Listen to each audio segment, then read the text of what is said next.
ನನ್ನ ಪ್ರಕಾರ ಫಸ್ಟ್ ಮೊದಲೇ ಹಂತದ ಮುಗಿದ ನಂತರ ಜಾಯಿಂಟ್ ಪರ್ಮನೆಂಟ್ ಕಮಿಟಿ ಅಧ್ಯಕ್ಷರಿಗೆ ನಾವು ವರದಿ ಸಲ್ಲಿಸಿದ್ದೇವೆ. ವರದಿ ಸಲ್ಲಿಸಿ ಒಳ್ಳೆಯ ಒಂದು ಇಡೀ ದೇಶದಲ್ಲೇ ನಮ್ಮ ರಾಜ್ಯದಲ್ಲಿ ನಮ್ಮ ಟೀಮ್ ಆಗಿ ಕೆಲಸ ಮಾಡೋಕ್ಕೆ ಎಲ್ಲರೂ ಭಾಳಷ್ಟು ಶಬಾಷಿರು ಕೊಟ್ಟರು. ಮತ್ತು ಎರಡನೇ ಹಂತದ ಅತಿ ಶೀಘ್ರದಲ್ಲಿ ದಿನಾಂಕ ನಿಗದಿಪಡಿಸ್ತೀವಿ ನಾವು. ಅಂದರೆ ಎರಡನೇ ಹಂತದಕ್ಕೂ ಏನು ತೊಂದರೆ ಇಲ್ಲ? ಇಲ್ಲ ತೊಂದರೆ ಇಲ್ಲ, ತೊಂದರೆ ಇಲ್ಲ. ಇತ್ತೀಚೆಗೆ ವಿಜೇಂದ್ರ ಅವರು ಬೀದರ್ದಲ್ಲಿ ಒಂದು ಹೇಳಿಕೆಯನ್ನು ಕೊಟ್ಟಿದ್ದರು. ಪಾರ್ಲಿಮೆಂಟರಿ ಕಮಿಟಿಗೆ ಏನೈತಿ ಆಲ್ರೆಡಿ ನಮ್ಮ ಕಾರಜೋಳ ಮೂಲಕ ನಾವು ವರದಿಯನ್ನು ಸಲ್ಲಿಸಿದ್ದೀವಿ ಅನ್ನೋ ಮಾತನ್ನ ಹೇಳಿದ್ರು. ಈ ಕಾರಜೋಳ ಹೋದ ಕೇಳಿ ಅವ್ರನ್ನ ಇದೇ ನಾವೇನು ಮಾಡಿಲ್ಲ ಅಂತೇಳಿ ಒಗ್ಗೂಡಿಸುವಂಥ ಕೆಲಸ ಮಾಡ್ತೀವಿ. ಅದೆಲ್ಲ ಸರಿಯಾಗಿದೆ, ಸಂತೋಷ ಎಲ್ಲ ಇದ್ದಾರೆ. ಬಟ್ ಅವರು ವಿಜೇಂದ್ರ ಅವ್ರ ಹೆಸರು ತೊಂದರು, ಅವ್ರು ದಾಟಿ ಅವ್ರು ಕೇಳಿದ್ರೆ ಅವ್ರು ಏನು ಹೇಳಿದ್ರು ಅದ್ರ ಬಗ್ಗೆ ಇಲ್ಲ ಅಂತೇಳಿ. ನಾವು ನೋಡ್ರಿ ಮಧ್ಯದಾಗಿ ವಿಜೇಂದ್ರ ಅವರಿಗೆ ಭಾಳಷ್ಟು ನಾವು ಮನವಿ ಮಾಡ್ಕೊಂಡೇವೆ. ನಮ್ಮದು ವೈಯಕ್ತಿಕ ಭಿನ್ನಾಭಿಪ್ರಾಯ ಇರ್ಬೋದು, ಆದರೆ ಭಾರತೀಯ ಜನತಾ ಪಾರ್ಟಿ ಅಧ್ಯಕ್ಷ ಆದ ನಂತರ ಗಂಭೀರವಾಗಿ ಕೆಲಸ ಮಾಡೋದು ಒಳ್ಳೆಯದು. ಮೊನ್ನೆ ನಾನು ದಿಲ್ಲಿಲಿ ಹೇಳಿದ್ದೀನಿ, ಅವ್ರ ಹುಡುಗಾಟ ಬುದ್ಧಿ ಮತ್ತು ಸಣ್ಣ ವಯಸ್ಸು ಸಣ್ಣದಿರೋದ್ರಿಂದ ಆ ಸ್ಥಾನಕ್ಕೆ ಅವ್ರಿಗೆ ಲೈಕಿಲ್ಲ, ಅವ್ರು ಬಿಟ್ಟು ಕೊಡು ಒಳ್ಳೆಯದು. ಈಗ ನಾನು ಹೇಳಿದ್ದೀನಿ, ಯಾಕೆ ಯಡಿಯೂರಪ್ಪ ಅವರು ಭಾಳಷ್ಟು ಹೋರಾಟ ಮಾಡಿ ಆ ಸ್ಥಾನಕ್ಕೆ ತಲುಪಿದ್ದಾರೆ. ಅವ್ರ ಮಗನಾಗಿ ಅಲ್ಲಿ ತಲುಪಿ ಅದಕ್ಕೆ ವ್ಯರ್ಥ ಆಗಿದೆ. ಅವ್ರಿಗೂ ಸಹಿತ ಯಡಿಯೂರಪ್ಪನ ಹಿರಿಯತನಕ್ಕೆ ಅವ್ರಿಗೆ ಮಾಡಿದಂಥ ತ್ಯಾಗ ಹೋರಾಟಕ್ಕೆ ಸಹಿತ ಮಂಕಾಗತೈತೆ ಅನ್ನೋ ಸಂದರ್ಭದಲ್ಲಿ ಅವರು ಬಿಟ್ಟು ಮುಂದೆ ಎಕ್ಸ್ಪೀರಿಯನ್ಸ್ ಅಂತ ಆಗೋದು ಒಳ್ಳೆಯದು. ಯಾಕಂದರೆ ಅವರು ನಮ್ಮ ಥರ ವಿಡಿಯೋ ಇದೆ, ಅವ್ರು ಹೇಳಿದ್ದಾರೆ.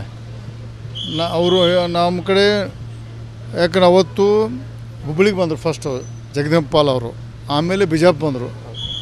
ಬಿಜಾಪುರ ಬಂದು ಬೆಳಗಾವಿ ಬಂದು ಮುಖಾಂತರ ದಿಲ್ಲಿಗೆ ಹೋಗ್ಬಿಟ್ರು. ಅವರು ಬಿಜಾಪುರದಲ್ಲಿ ಅವರು ಬೇಕಾದ ಕ್ಲಿಪ್ಪಿಂಗ್ ತೆಗೆದು ನೋಡ್ಬೋದು ನೀವು ಮೀಡಿಯಾದಲ್ಲಿ. ಅವ್ರು ಸಲಹೆ ಕೊಟ್ಟರು ನಮಗೆ, ನೀವು ಒಳ್ಳೆ ಕೆಲಸ ಮಾಡಿದ್ರಿ, ರಾತ್ರಿ ಉಪವಾಸ ಕೂತಿರೋದು ಬಿಟ್ಟು ಸ್ಟಾಪ್ ಮಾಡಿ ನೀವು ಟೂರ್ ಮಾಡಿ ಎಲ್ಲ ಎಲ್ಲಿ ನೊಂದಾರ ಜನಕ್ಕೆ ಭೇಟಿಯಾಗಿ ಅವ್ರದ್ದೆಲ್ಲ ವರದಿ ತೊಗೊಂಡು ದಿಲ್ಲಿಗೆ ಬಂದು ಕೊಡೇ ತವರಿದೆ. ಅವ್ರು ಹೇಳಿದ್ರೆ ಪ್ರಾರಂಭ ಮಾಡಿದ್ದು. ಅವ್ರು ಬಂದ ದಿವಸ ಅವತ್ತು ಅದಕ್ಕಿಂತ ಮೊದಲು ಹೆಂಗೆ ವರದಿ ಕೊಡ್ತಾವಂತ ಎಷ್ಟು ಸುಳ್ಳು ಹೇಳ್ತಾವ ಅಂತ ನಿಮ್ಗೆ ವಿಜೇಂದ್ರ ಸುಳ್ಳು ಹೇಳ್ತಾವ ಅಂತ ಪ್ರೂವ್ ಆಗಿದೆ.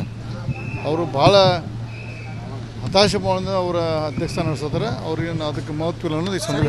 ಅವ್ರ ನಾಯಕತ್ವವನ್ನು ಒಪ್ಕೊಂಡು ರಾಜ್ಯದಲ್ಲಿ ಈಗ ಏನು ಭೇಟಿಯಾಗಿ ಬಂದಿದ್ದೀರಿ, ಈಗೆಲ್ಲ ಒಂದುಗೂಡಿ ಹೋಗ್ತಿರೋ ಅಥವಾ ಏನು ಮುಂದೆ ಏನು ಸೂಚನೆ ಕೊಟ್ಟು? ನೋಡಿ, ಸೂಚನೆ ಯಾರು ಕೊಟ್ಟಿಲ್ಲ. ನಾವು ಜಾಯಿಂಟ್ ಪಾರ್ಲಿಮೆಂಟ್ ಕಮಿಟಿಗೆ ರಿಪೋರ್ಟ್ ಕೊಟ್ಟು ಆಮೇಲೆ ಹಿರಿಯರು ರಾಜನಾಥ್ ಸಿಂಗು ಕೆಲವೊಂದು ನಾಯಕರು ಭೇಟಿಯಾಗಿದ್ದು, ಆ ಚರ್ಚೆನೇ ಬಂದಿಲ್ಲ. ಅದು ಯಾಕೆ ಆಫ್ ಮಾಡೋದು ಮುಂದುವರಿಸಿ ಒಳ್ಳೆ ಕೆಲಸ ಮಾಡಿದ್ರಿ. ಇನ್ನೂ ರಾಜ್ಯ ಮಟ್ಟ ಎಲ್ಲ ಮಾಡಿ ವರದಿ ನಿಮ್ಮ ಏನು ಕೆಲಸ ಮಾಡಿದ್ರೆ ಮಾಡಿ ಅದ್ರ ಬಗ್ಗೆ ಚರ್ಚೆ ಮಾಡೋ ಅಂದರೆ ನಾವು ಈಗ ಈ ಸಂದರ್ಭದಲ್ಲಿ ಆಫ್ ಫೀಡ್ ಬೇರೆ ವಿಷಯ ಮಾತಾಡೋದು ಸಂದರ್ಭ ಸೂಕ್ತ ಅಲ್ಲ.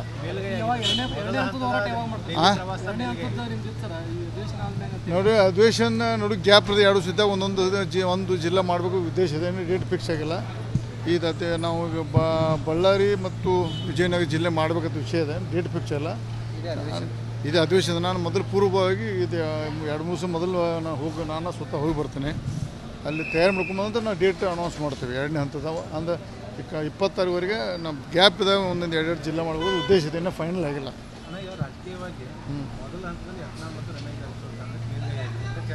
ಮತ್ತು ನೋಡಿದ್ದೆ ಮೇಲ್ಗೆ ಯಾರು ಹಾಕೋದು ಬಿಡ್ತದ ಕಡೆಗೆ ಹೈಕಮಾಂಡ್ ಅಂತಿಮ ತೀರ್ಮಾನ ನಾವು ತಲೆ ಬಾಗಲೇಬೇಕಾಗತ್ತವೆ. ಏನು ಇರೋದು ನಾವು ನಮ್ಮ ಅನಿಸಿಕೆ ನಾವು ಹೇಳಿದ್ದು, ಅವ್ರು ಏನು ಇರೋದು ಅದಕ್ಕೆ ನಾವು ಒಪ್ಪಲೇಬೇಕಾಗತ್ತೆ. ಅದು ನಮ್ಮ ಪರ ಕೊಡ್ತಾರೋ ಯಾರ ಪರ ಗೊತ್ತಿಲ್ಲ. ಅದೊಂದು ನಮ್ಮ ಪಕ್ಷದ ಆಂತರಿಕ ಸಮಸ್ಯೆ ನಾವು ಸರಿಪಡಿಸ್ಕೊಳ್ತೀವಿ.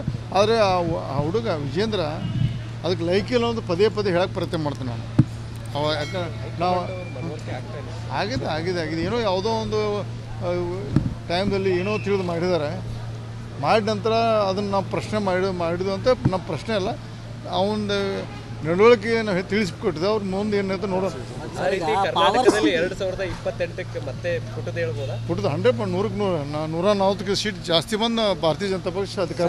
ಕಾಂಗ್ರೆಸ್ನಲ್ಲಿ ಪವರ್ ಶೇರಿಂಗ್ ವಿಚಾರ ಚರ್ಚೆ ನಡೀತಾ ಇದೆ, ಅಧಿಕಾರ ಹಂಚಿಕೆ ಸೂತ್ರ ನೋಡ್ರಿ. ಕಳೆದ ಒಂದು ವಾರದಿಂದ ಸಿದ್ದರಾಮಯ್ಯ ಮೊದಲನೇ ಸಿದ್ದರಾಮಯ್ಯ ಮಾತಾಡ್ತಾರೆ. ಧನ್ಯವಾದಗಳು. ವಿಜೇಂದ್ರ ಅವರು ಗುಲ್ಬರ್ಗದಿಂದ ಸ್ಟಾರ್ಟ್ ಮಾಡ್ತಾ ಇದ್ದಾರೆ, ಸೊ ಅವ್ರು ಬೇಕಾದ್ರೆ ಎಲ್ಲಿಂದಾದ್ರೂ ಮಾಡ್ಕೊಳ್ಳಿ ಅನ್ನುವಂಥ ಮಾತನ್ನ ಯಾರು ನಾವು ಅವರ ವಿಚಾರದ್ದು ನೋಡ್ರಿ. ಅವ್ರ ಈಗ ನಾಳಿದ ಬಹುಶಃ ಮುಂದಿನ ಹಂತ ಈಗ ಸ್ಟಾಪ್ ಮಾಡಿರಿ. ಎರಡು ಜಿಲ್ಲೆ ಬಹುಶಃ ಸ್ಟಾಪ್ ಮಾಡಿದ ನಮ್ಮ ಮಾಹಿತಿ ಪ್ರಕಾರ 2 ಜಿಲ್ಲೆ ಸ್ಟಾಪ್ ಮಾಡಿದಾರೆ. ಅವ್ರು ಜನ ಸ್ಪಂದನೆ ಮಾಡಲಿ. ಅವ್ರಿಗೆ ಅವ್ರು ಜನ ಕೇಳ್ತಾರೆ. ಈಗಾಗಲೇ ಬಂದು ಹೋಗಿ ಅವ್ರು ದಿಲ್ಲಿ ಮಠ ಕೊಟ್ಟರು. ಹೀಗಾಗಿ ಮಾಡೋದು ಅನ್ನುವಂಥ ವಿಚಾರ ಬಂದಕ್ಕೂ ಸ್ವಲ್ಪ ಅವ್ರಿಗೆ ಅಂತ ನಮ್ಮ ಸುದ್ದಿ ಬಂದಕ್ಕೆ ನಮ್ಗೆ ನಿಜ ಸಂಗತಿ ಗೊತ್ತಿಲ್ಲ. ಜಿಲ್ಲೆಗಳಲ್ಲೇ ಮಾಡ್ತಾ ಇದ್ದಾರೆ ಸರ್ ನನಗೆ ಗೊತ್ತಿಲ್ಲ. ಬಾಗಲಕೋಟೆ, ಯಾದಗಿರಿ ಅವ್ರು ನಮಗೆ ಗೊತ್ತಾಗ ಯಾಕೆ ಮಾಡ್ತಾರೋ ಏನು ಗೊತ್ತಿಲ್ಲ. ಬಟ್ ಏನಾದ್ರು ಪಕ್ಷ ಸಂಘಟನೆ ಒಳ್ಳೇದಾಗಲಿ. ದಿಗ್ ಬಿದ್ದಾರೆ ಸರ್ ಅವರು. ಆಲ್ರೆಡಿ ಬೇರೆ ಕಡೆ ಮಾಡಿದ್ರೆ ಓಕೆ ಸರ್, ನೀವು ಹೋದಲ್ಲೇ ಮತ್ತೆ ಜನರನ್ನು ಸೇರಿಸ್ಕೊಂಡು ಅದೇ ಅದನ್ನು ನೀವು ಮಾಧ್ಯಮ ಕೇಳಬೇಕು.